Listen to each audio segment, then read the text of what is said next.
राजा जनक पूछते हैं, हे गुरुदेव, ये शरीर समय के साथ बदलता है।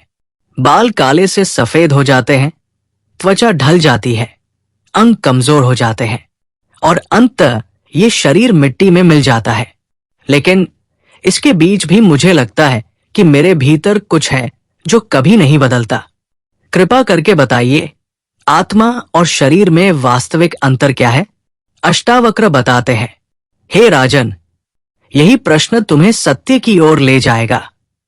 शरीर नश्वर है, ये प्रकृति से बना है। शरीर मिट्टी से जन्मा और मिट्टी में विलीन होने वाला है। ये भोजन से चलता है, जल से टिकता है और वायु से सांस लेता है। पर आत्मा का कोई जन्म नहीं और कोई मृत्यु नहीं। वो न जल से गीली होती है, न अग्नि से जलती है, न वो कभी पैदा होती है, न कभी नष्ट होती है। वो सदा अचल, शुद्ध और अमर है।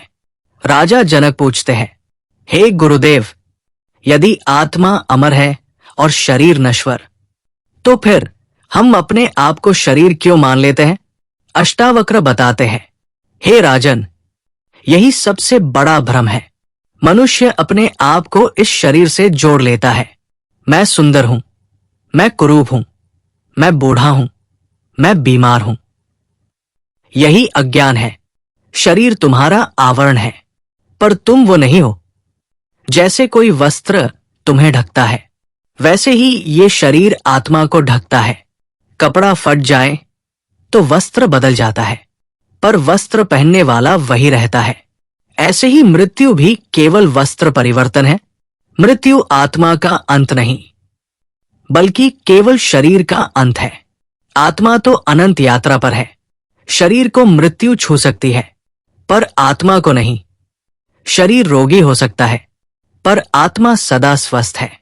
शरीर बन सकता है, पर आत्मा सदा स्वतंत्र है।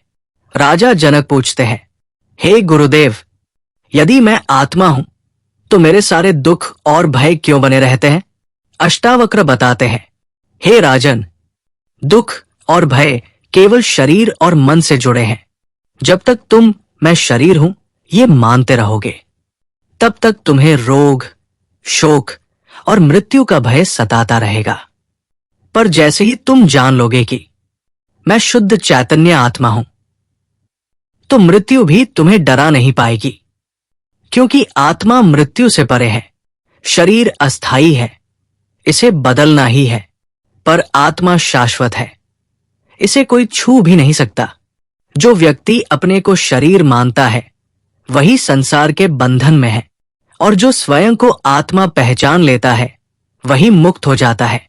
जैसे कमल का फूल कीचड़ में रहकर भी उससे अछूता रहता है, वैसे ही आत्मज्ञानी संसार में रहते हुए भी संसार से बंधते नहीं।